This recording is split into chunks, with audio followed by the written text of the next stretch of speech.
Hi, Glenn and Sarah. Thank you for joining us today. Thanks for having us. Yes, thank you. And welcome to the, and this keeps disappearing.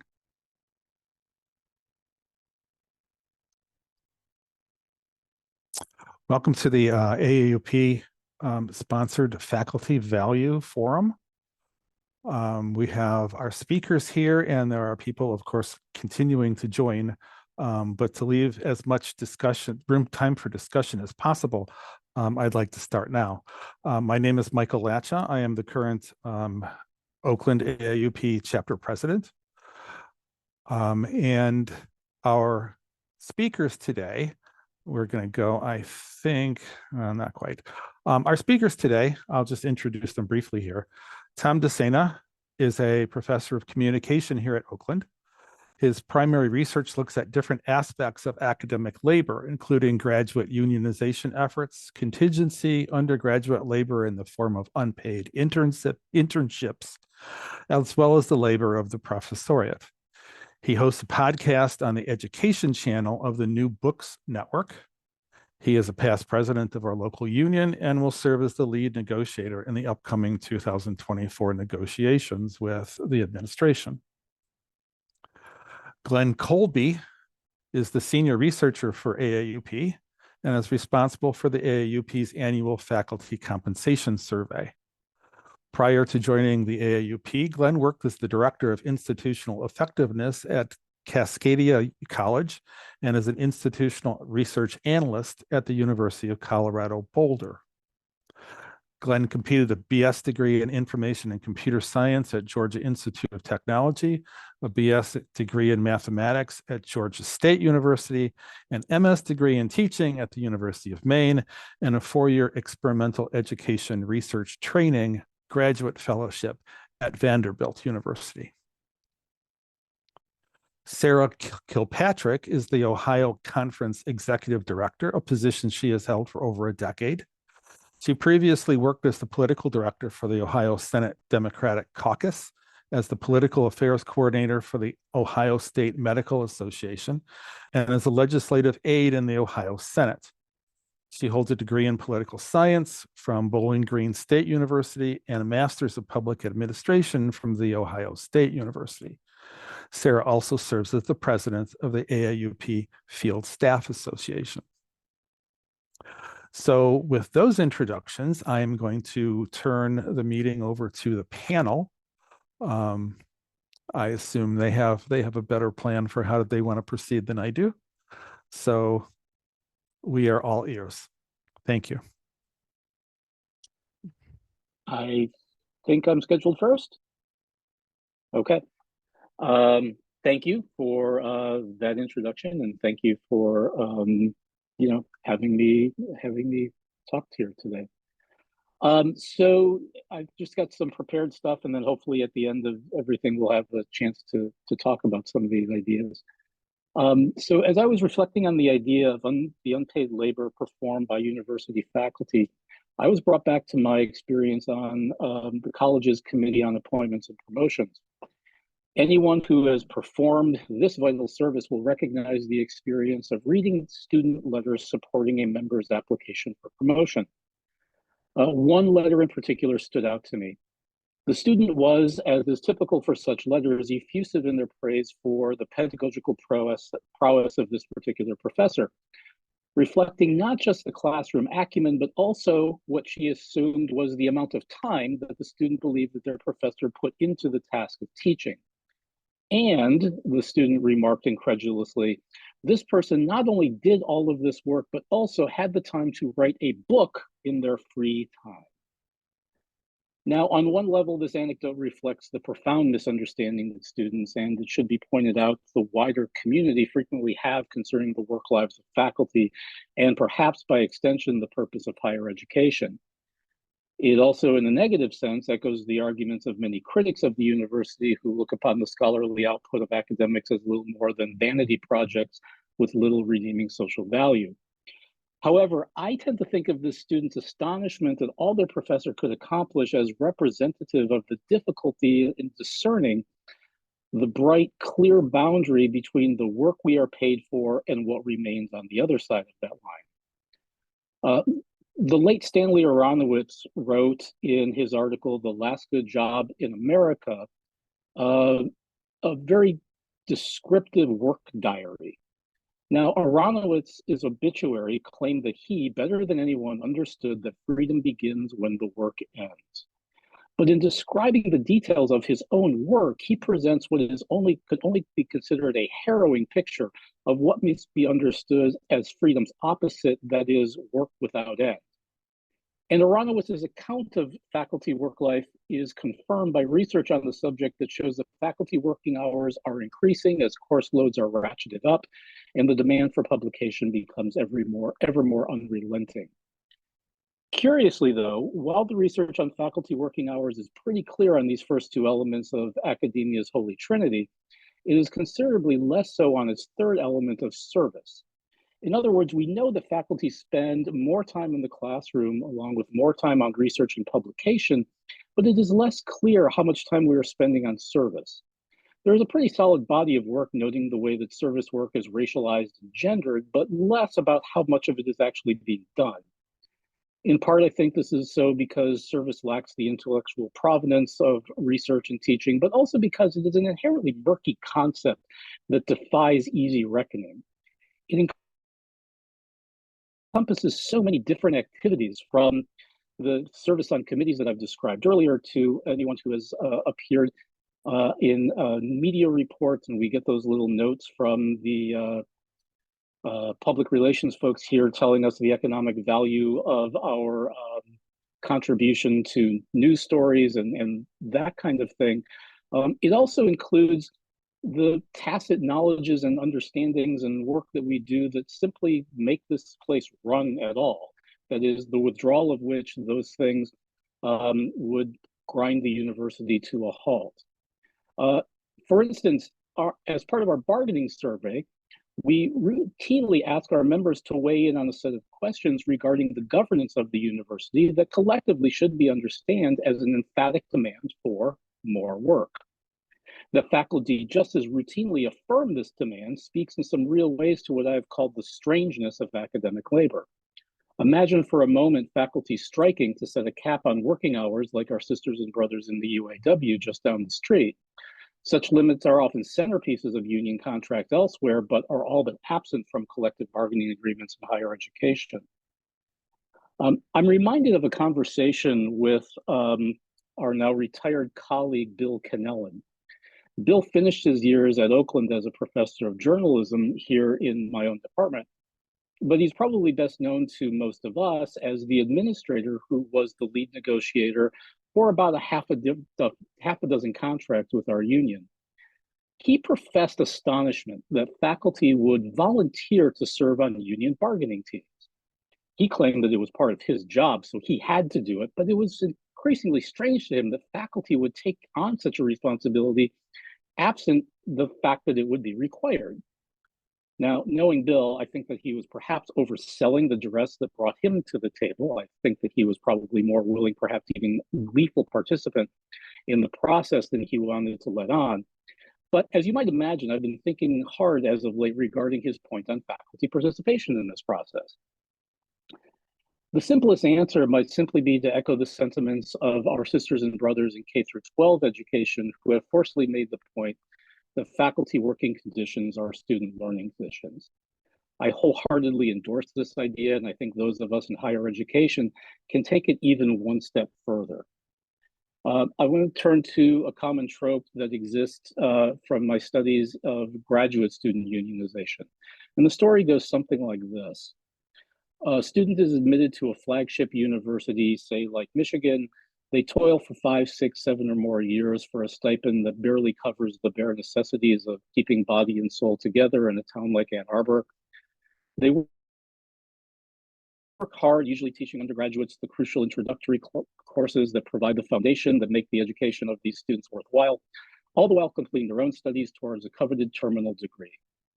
At the end of this grueling period, our newly minted academic credential holder is turned out to a quote unquote job market where they are confronted with the stark reality that they were more valuable as workers before they finished their degrees, since the fleet of ships that surround the flag will only pay them pennies on the dollar as they compete for increasingly scarce work in the academic contingent economy. Now, this story is common enough over the last 30 years or so that I've been studying it that it constitutes a kind of taken for granted knowledge in higher education. It is also, I think, emblematic of what is happening to higher education workers at every level. When university administrators drive down the wages and benefits paid to the very degree holders that they have created, they send a powerful signal regarding the very value of education. That is, when university administrators attempt to cut costs by slashing the wages and benefits of faculty at every level, graduate students, contingents, and latter faculty alike, they degrade and devalue the very thing that they ought to be committed to preserve, which is education itself. After all, if the university itself does not, or perhaps more accurately, will not value the thing that they claim to provide, what does that say to the rest of our communities about the value of education? I think that we are beginning to see the answer to this question in the declining enrollments of our institutions of higher learning. Students, their families, and the surrounding communities have seen now what value universities place on those of us who hold the most of what they provide, and they have reached an almost inevitable conclusion. And while suspicion in part towards higher education is driven by a Ron DeSantis-inspired phantasm of wokeness run amok, I think it is just as likely that students have seen what university administrators are willing to do to those of us who staff the classrooms and conduct the research that makes up this enterprise of higher education. And so in answer to the question as to why university faculty would do such things as demand more work in the form of governance or serve on negotiating teams when they don't have to, it is because in doing so, we affirm the value of education against those who would diminish it. We take up the duties of governance throughout the institution because of our faith in the transformative potential of higher education for our students, for our communities, and for our world. When collectively we resist the downward pressure on the salaries, benefits, and working conditions of faculty at every level, we take a stand not only for the idea that faculty working conditions are student learning conditions, but that education itself is valued and valuable. This work represents nothing less than our commitment to the future of higher education, to preserve and advance that which has been precious to us, so that the generations still to come will know the joy that comes through the exploration of our shared cultural, social, and physical world. The education we defend is more than a credential. It is both rooted and expansive. It opens up new vistas, new possibilities, and new ways of becoming that have yet to be imagined for ourselves, for our students, and for this fragile world we share in common. Thank you.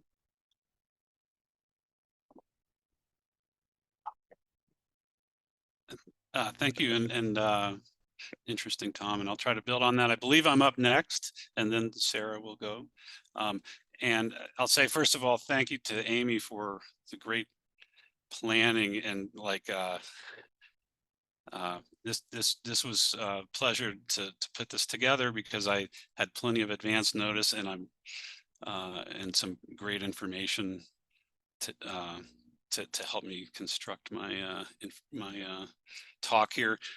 I'm going to share some information from our faculty compensation survey, and I'm going to try to share my screen here. I hope this is going to work. And would anyone mind letting me know that You're good, Glenn. Great, fantastic. Then I'm going to try to start this. Here we go.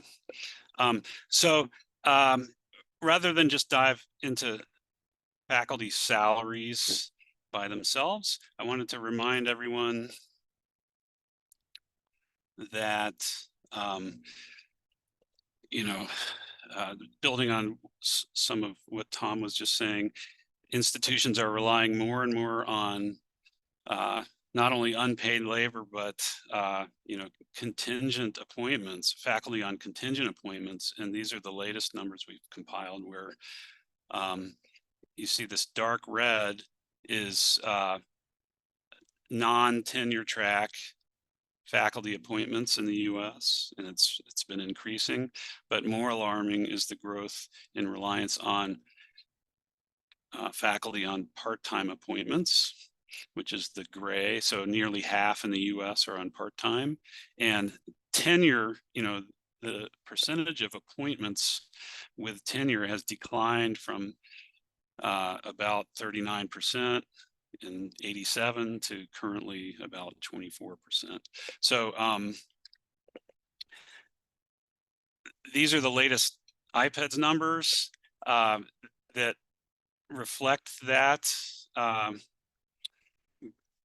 And we see in across all institutions, about 32% of appointments are tenure line appointments, and nearly half are part-time. In the case of Oakland University, it's considered an R2 doctoral university, and the national average is about 41%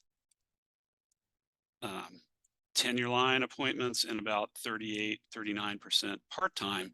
But if we look at Oakland University for the last 20 years, Oakland University relies quite heavily on part-time faculty members.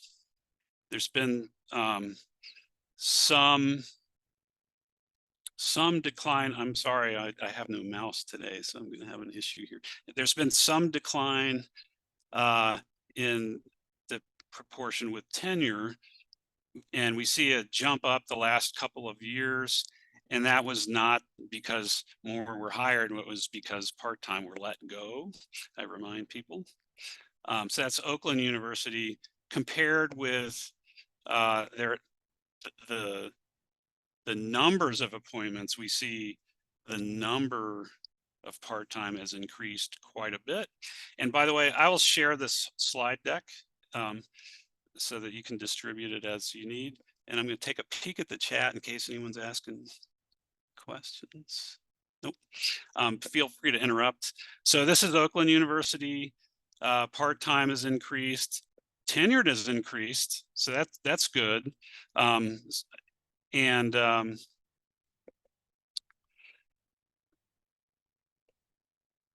if we compare with, these are including graduate assistants, this red line. So there has been quite an increase in graduate assistants, and we can talk about that at the end if that's of interest. So if we compare US public doctoral institutions with Oakland University which is on the right, nationally, part-time is not as high as at Oakland University. And so you might have some thoughts on that. And this to me illustrates that there's something different about Oakland University in its strong, a lot of reliance on part-time appointments. So maybe we can come back to that when we have a discussion. For salaries, this is Oakland University salaries by rank from our annual compensation survey. We see that it's been steadily increasing over the last few years, but if we adjust for inflation, it's a different story. We see that, for example, full professors are paid quite a bit less than they were 6 years ago. And in case anyone's curious, IPEDS also has salary data, and it's displayed here. It's very similar to our own survey data. This only goes through 2021 though, because IPEDS takes about a year to release its data, but it shows us the trend. And if we adjust for inflation, it's the same story. It's, for a long time, salaries have not kept up with inflation across all the ranks.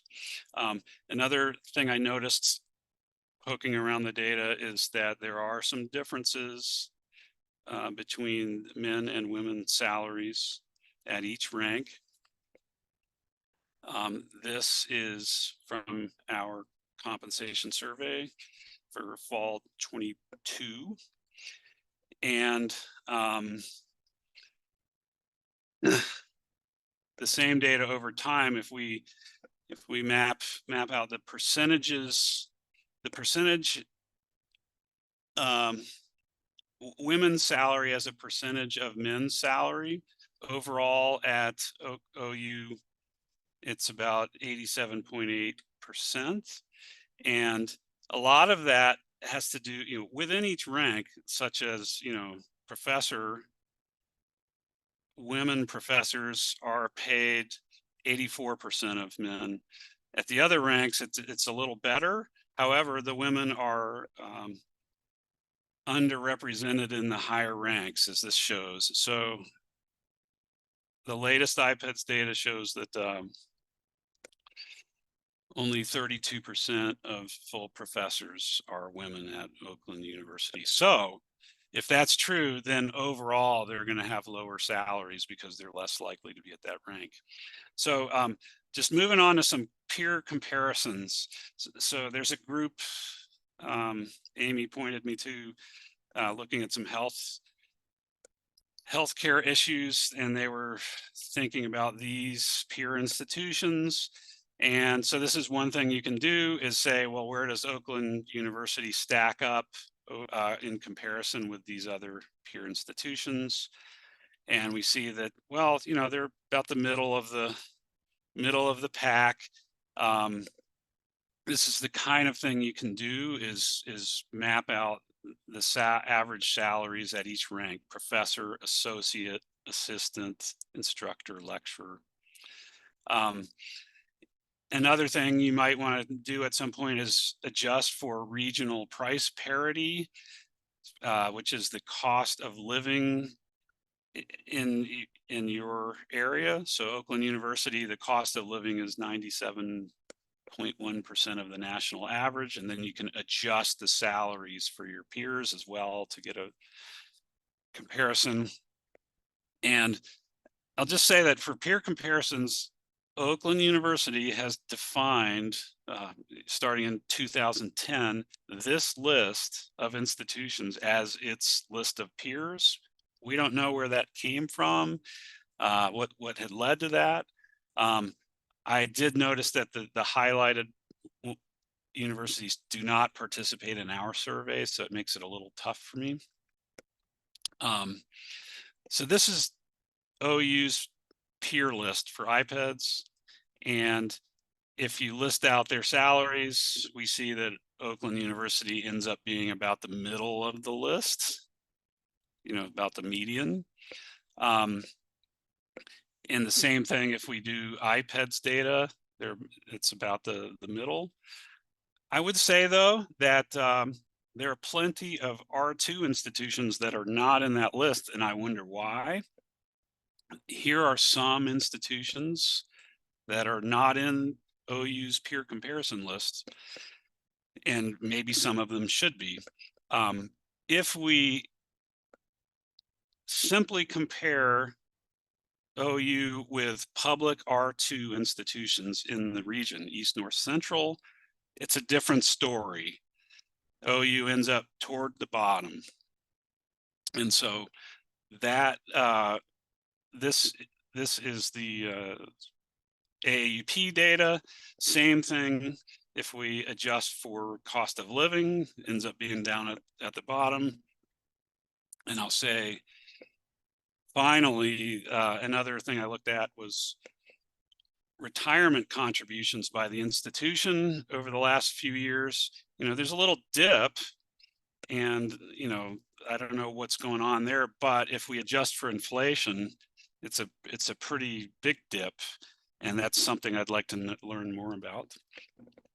And everything we've been looking at is on our website here, data.aaup.org, and you can explore. And I'll leave it there and look forward to some discussions. Here's how to contact me. Thanks, Glenn. Yeah, thanks. I think Sarah's, hi, Sarah. Yeah, I'm here. Thanks, Glenn. Appreciate all that information. As I was introduced earlier, I'm Sara Kilpatrick. I'm the executive director for the state conference of the AAUP in Ohio. And I was asked today to talk about job security for faculty and a little bit of what we've faced in terms of legislative interference in Ohio. But to start off a little bit more broadly, of course, when we talk about job security for professors, our minds immediately go to tenure, because tenure has always been sort of the be all end all, I think, of what people consider job security for faculty. And, the AAUP, of course, has long held that tenure is the best way to protect academic freedom.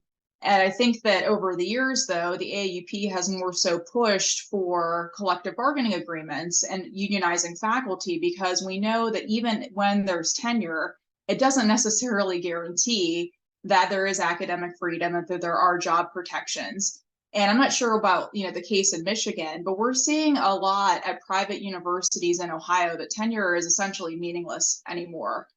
Private universities are not following, tenure procedures, their own tenure procedures at their institutions, which are largely based on AAUP guidelines. It's a very bad situation. And so it is really critical to have collective bargaining agreements at our public institutions. And that's the way we've really been able to protect tenure and academic freedom.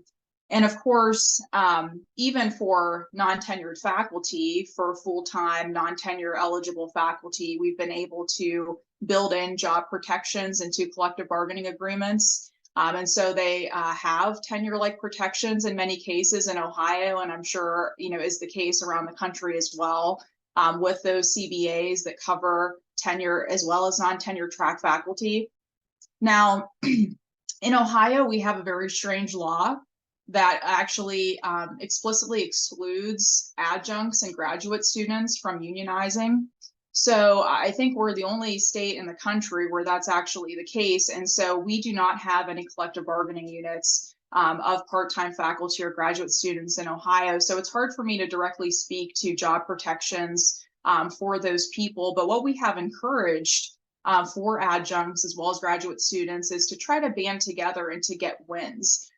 Because it's really hard to maintain those kinds of unions, where they're, the workers are transient by nature. Of course, graduate students go on to graduate. And so sometimes it just makes sense to try to band together and get certain wins for a certain period of time. I'm going to turn now to talk a little bit about a piece of legislation that we've been dealing with in Ohio and how it impacts, or it would impact, job protections for faculty, and that's Ohio Senate Bill 83. There's a lot that we can say about SB 83 because it's kind of this Frankenstein's monster of a bill. It's basically a copy and paste of every right-wing piece of model legislation out there put together into one single piece of legislation. But I'm going to focus on just the few pieces that would impact job security for faculty. So I should start off by saying that it is a pending piece of legislation. It is not law. We're trying to prevent it from becoming law. But one of the things that the bill would do if it became law is impose post-tenure review statewide. And the post-tenure review could be called for at any time by certain administrative officials. So while the bill wouldn't outright ban tenure, it creates basically tenure in name only, because when you give such broad authority to administrators to call for post-tenure review at any time, then it's not really tenure. It's really giving management the ability to, call for a review and to fire tenured faculty. Under the bill, post-tenure review could also be triggered by negative faculty evaluations. It would create annual faculty evaluations for all full-time faculty, including tenured faculty. It also includes a component where student surveys are weighted as part of the faculty evaluations. One of the other pieces of the bill would limit bargaining subjects for faculty unions. So faculty unions would not be able to bargain over workload, retrenchment, tenure, and faculty evaluations. I'm not really sure why they included workload, because faculty in Ohio already can't bargain over workload technically.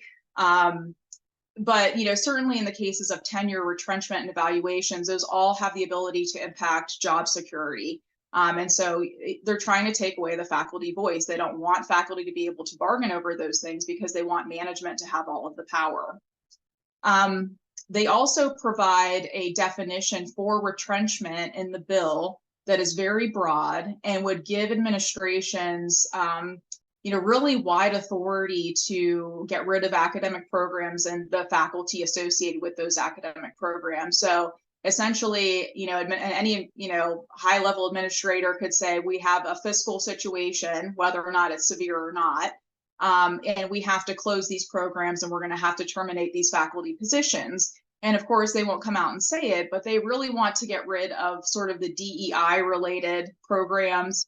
They want to get rid of women and gender studies. They want to get rid of Black studies, et cetera. And so we're really concerned about, the job protections for the faculty in those kinds of programs. So I think that, the lesson, that we're, seeing in Ohio is, first of all, it's so important to build as many protections as you can into collective bargaining agreements, because even if your legislature passes something like this, it's likely that your CBA is going to trump whatever the law is, at least until the time that the CBA might expire. We're seeing, a situation where across the country, not just in Ohio, that they want faculty to all be at-will employees. And it's so important, not only for, faculty's personal job security, but to protect academic freedom, that we build as many job protections as we can to protect our faculty. So that's really, all I had to say for my piece. I think I was brought in to make you all in Michigan feel really good about your state government. So I hope I accomplished that for you. And I'll turn it back over, and I'm sure we're going to be taking some questions.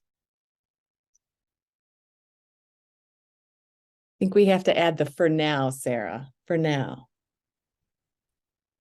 You're like the warning of what could come. I think we can just open the floor to questions. Yes, and if you could use the hand raising, that would add a little bit of order to the chaos here. I mean, if you'd rather ask a question privately, you can send a message to me and I can ask it for you.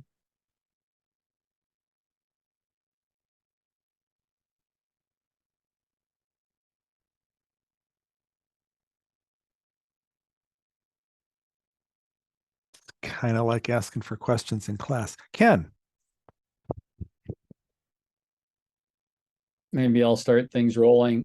Sara, I'm curious, what is the kind of the general public awareness in Ohio of the kind of games being played in such proposed legislation, and maybe the general public attitude, or how much do they realize that things like women's and gender studies are kind of the targets of some of these bills?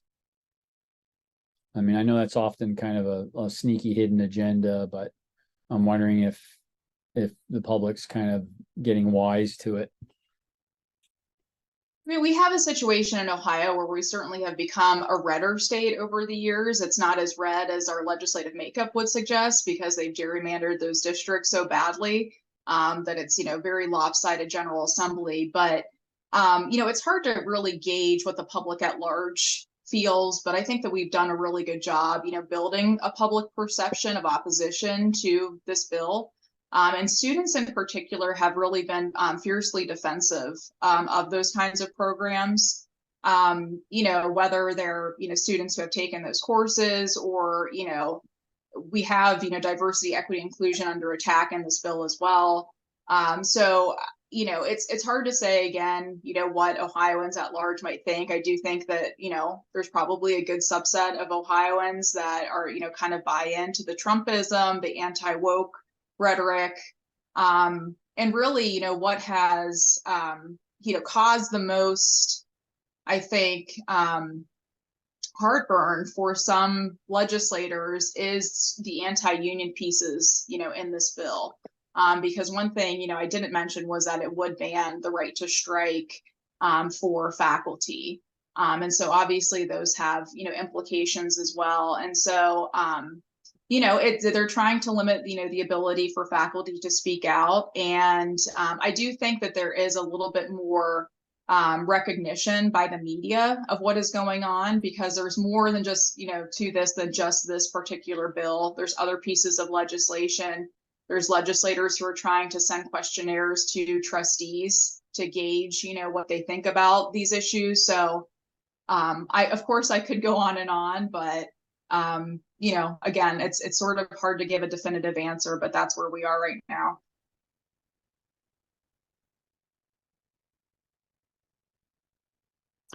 Kelly?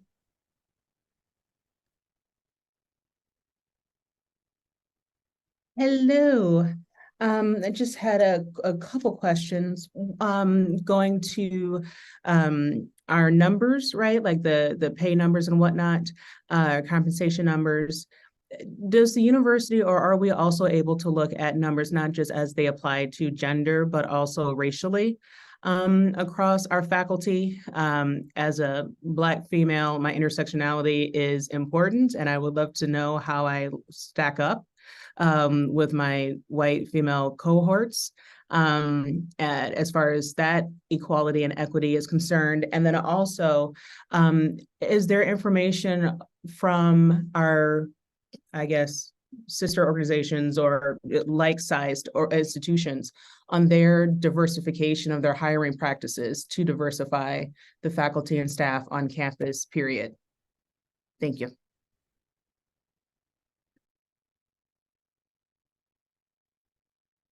I can respond to some of that if it was directed to me. I don't know the folks in your institutional research office and what the policies are about posting their analyses or the HR office. Sadly, neither AAUP nor IPEDS we don't collect salary data by race, ethnicity, or even by department. So, and the AAUP, we really wish we could, but we know that if we asked institutions to report information beyond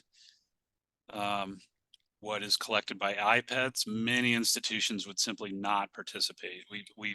I've explicitly asked a couple of years ago because we wanted to start doing that, and they just don't. So I would just start by chatting with people, getting to know the people in the institutional research office to find out, are they producing reports and can they share them? And if not, why not? And back to somebody in the chat, Jennifer had asked a related question about transparency of this salary data. You can put language in the CBA, like, Western Michigan has explicitly in their agreement and their contract stated that the administration will provide data to the AAUP. They must complete our compensation survey. And you could say you must post salary data for individuals by or aggregated by race, ethnicity, and discipline and school, college. We need to push for this, and I would always love to help in those kind of efforts if I can. If you're getting pushback about that, I would love to be involved. I don't know if anyone else has thoughts on that or experiences with your administration. I'm anxious to learn what you're up against here. Like, has anyone tried to get salary data out of the HR office and failed? I mean, we get salary data. The union gets salary data, but it is not broken. It's broken down by rank, and that's it. It's basically, I'm trying to think if there's anything else in there. Rank and department. Rank and department, but not individuals. But you can probably infer. Oh no, I get it. No, I'm sorry. I do get individuals. Yes. Oh, okay. But I don't have the means. Yeah. We don't have the data to go down and break that down by Oh. gender or by race. Oh, well, could it be that whoever runs that query would add those variables to the report for you, perhaps? Possible. I don't know if it's one of those fascinating things about Oakland is I'm not sure Oakland has that information easily accessible, but it would be worth a conversation probably. Okay.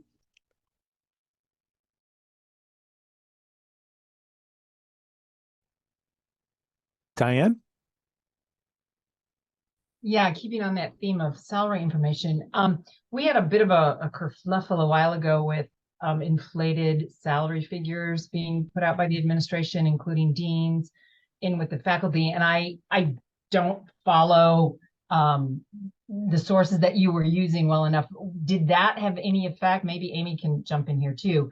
Were those inflated figures part of any of the data that Mr. Colby would have been using? I don't think so. So Glenn, just so you know what our new CFO did, was it just this year? Was it earlier this year? Anybody? I don't know. He put together a budget report and presented it to everyone, and he presented faculty salaries, and he included all of the dean's salaries in the faculty salaries, which is never done at Oakland at all because they are not faculty.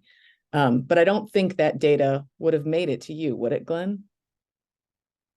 No, I mean, sometimes if there's an associate dean who's primarily teaching, but on the side is also doing some administrative work, sometimes that's an issue, but I guess I hate to say, I just wonder how much we can rely on the accuracy of the information you're using, not through any fault of yours, but when we see things like that happen, you ask what we're up against. That's an example. Yeah, well, I rely on faculty to let me know if there are concerns, and I follow up. So I would say each year, 20 or 30 institutions, I end up having to contact them and say, I'm hearing reports that your policy is that you contribute 10% to the retirement plan, and yet the numbers you're reporting are 15%. What's the story? And it can get ugly, and I don't want it to get ugly, but I need to hear these things, and generally the IR people seek the truth like I do, and but we just need to have that conversation, and I can ask about specific cases.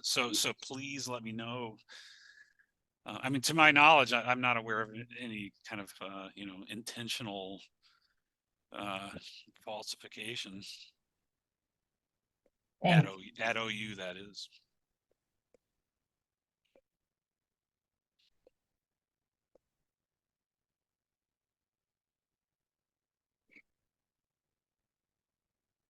I did have one question, which I think was sort of directed at any one of the panelists, but someone did ask what your thoughts are on the situation in West Virginia with regards to higher ed right now.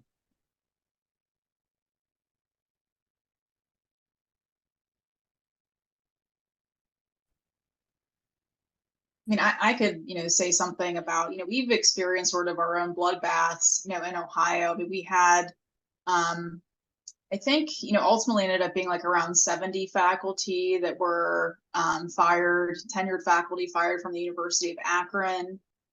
We had about 100 full-time non-tenure track fired from both Ohio University and Miami University of Ohio. And so, it is strange to see this kind of thing happen, at a flagship, at that kind of institution. But, I hate to say it, but like, I mean, we've seen this, in our own state, and unfortunately, I'm not sure, how much there is to stop it. And, of course, Gordon Gee, who's the, president of WVU, came from Ohio State. And I can tell you, we did not like him very much when he was at Ohio State. And there was a reason, that he left here.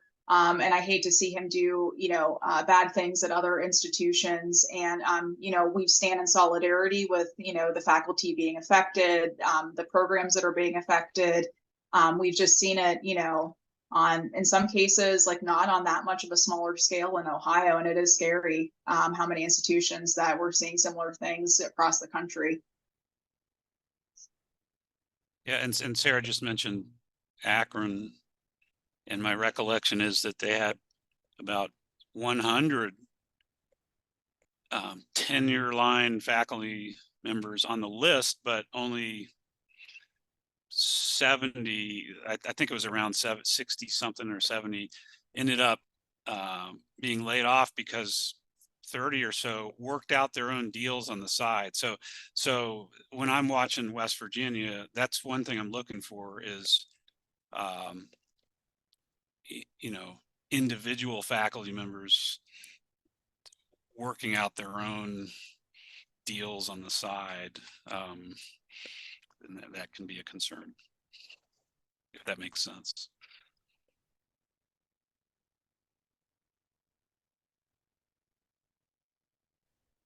I don't know if we have any of our med school faculty here, but just Sarah, when you're talking about tenure and the post-tenure review, it's something that comes up at bargaining in some way, shape, and or form pretty often here. But it just reminds me our medical school is not part of our union, our faculty are not. And they don't have tenure protection, and just the sort of sloppy word salad that sometimes administrative documents use. They have something in their documents called voluntary tenure, which I just think is the funniest term because it's not a real thing. But that's sort of what post-tenure review kind of feels like a little bit, this idea of voluntary tenure.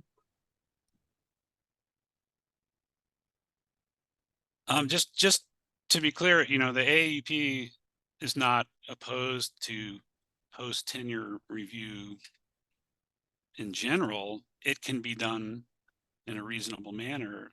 Where it becomes a problem is if it's, arbitrary and there's no due process after the post-tenure review. If there's a post-tenure review process and there are concerns about somebody, there needs to be a hearing.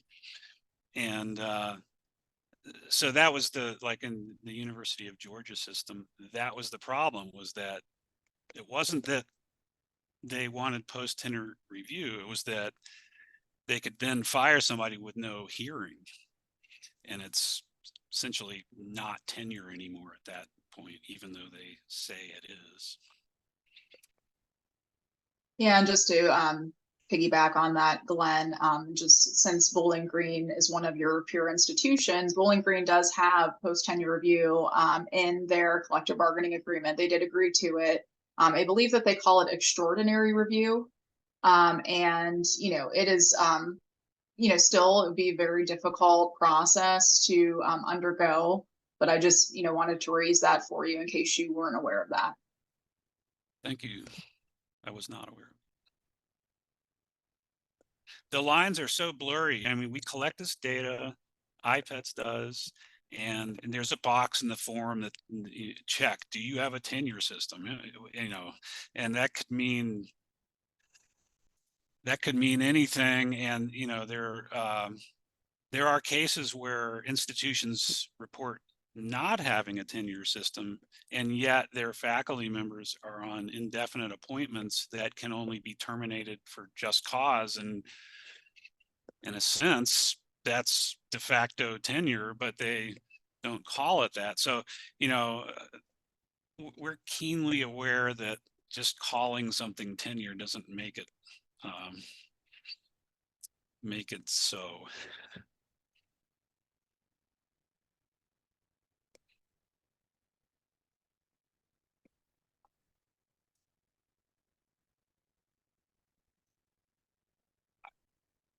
Does anyone have any thoughts on the propensity of part-time appointments at OU, and which, from what I see, having almost half of the faculty on part-time appointments is somewhat alarming.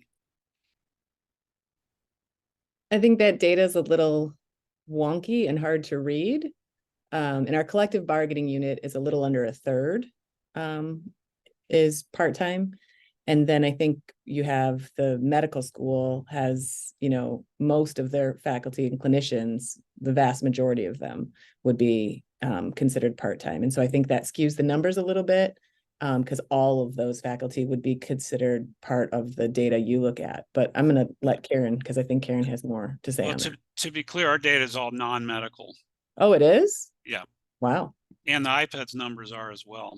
Okay. IPEDS also collects medical, but when we compile the IPEDS numbers, we exclude the medical. And I can provide more details if you need, but there's some hands raised. I was a department chair when a lot of the growth of part-time faculty really took off. And we had a late and unlamented president who believed that you could go ahead and double the size of the student body and you would make a lot more money because you wouldn't have to change the infrastructure, i.e. faculty. And so for a long time, we had negligible rises in the number of faculty, and they were basically tied to new programs. But then we have these huge concentrations of part-time faculty in places like modern languages, and we did in history. That's really not the case anymore. But writing and rhetoric, and a lot of that had to do with covering freshman classes. And so that's the sort of philosophical background of it. But the fact that it's continued at the pace that it did, I think indicates that administrators for a long time have seen this as a cost-saving measure, because we have a lot of special lecturers who have, I mean, there's a special lecturer in my department who has been there 1 year less than I have been, and I've been here for 29 years. So the idea that these are temporary people who are just filling in for the moment is ridiculous.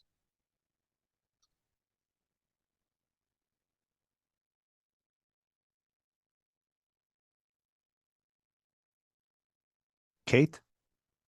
Sure. Sorry, I wasn't sure if I should like wait for somebody to say or just start talking. Anyway, so I had a question about some of these numbers, because I think what also makes OU different is that we don't have a lot of grad students teaching our classes compared to other universities. And so like, how do they fit in those metrics? And sometimes they don't really, they're not part of the union. So I don't know how like the data gets considered for that. So that was just my question. So it looks like you have graduate assistants, plenty of graduate assistants. Are you saying that they're less likely to teach than at other universities? From what I've seen, like just sort of talking to other colleagues and things like that, where at least in computer science, and it obviously kind of depends and things are changing, but like most of the time we try to just have the faculty teach a specific class. And so the faculty sort of manages it, where like other universities, they have like the faculty may be listed, but it's really the teaching assistant who does the majority of the teaching, things like that. So I wasn't sure if like the grad students are being considered for things like that.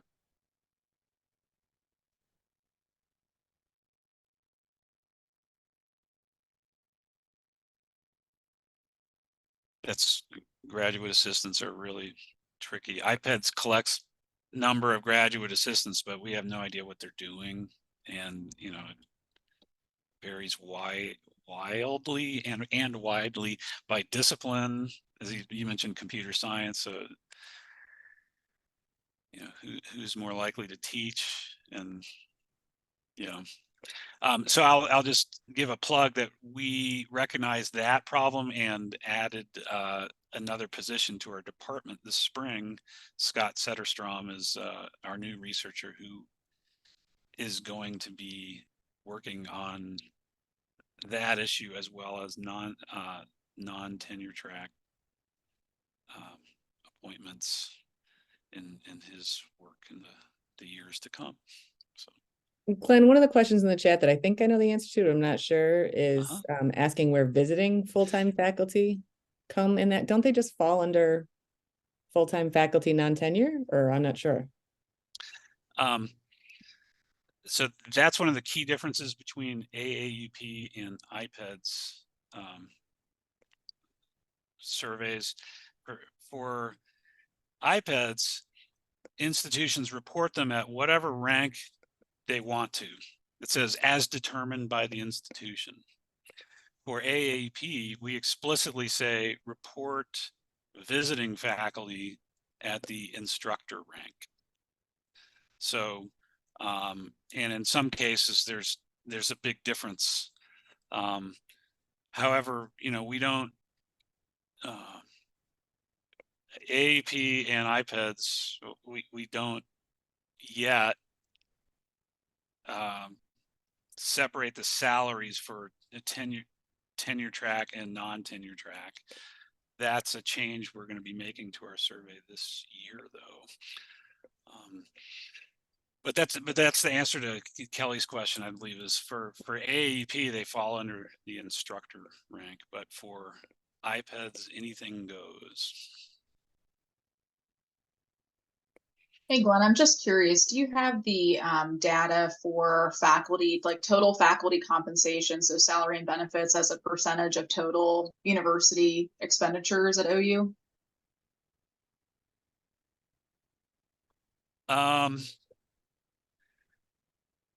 Benefits, we stopped collecting. So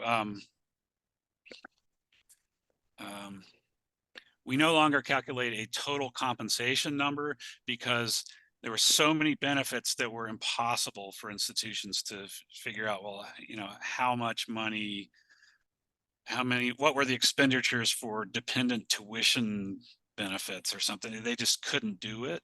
So we only do retirement plan contributions and health insurance now. So we don't report that together as total compensation because that would be kind of misleading. But IPEDS collects total expenditures for instructional staff, for full-time instructional staff, non-instructional staff, and then a subgroup of that called management. And that might be the most useful number for you to say, like, well, what are the expenditures for instructional staff? But it's full time, and so it creates some, you know, you have to be careful how you interpret that, and don't forget about the half the people who are part time. So is that sort of what you were interested in? Yeah, I mean, we've talked about this, in Ohio, just, we've used some of the IPEDS data from time to time to talk about, how little universities in Ohio are spending on faculty salaries and benefits. And I was just curious if you had any data for our OU colleagues here. Yeah, that would be the go-to place, I would think, is IPEDS finance survey says, what are your total expenditures for instructional staff? But that's just salaries, though. So that would take a while to unpack, and we probably don't have it.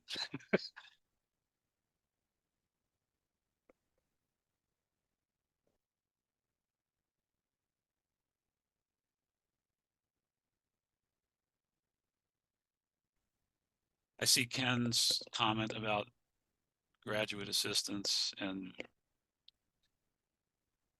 yeah, I mean, it's so hard for institutions to report to IPEDS, like, well, how many of the graduate students have instructional responsibilities and what does that mean? It's really vague.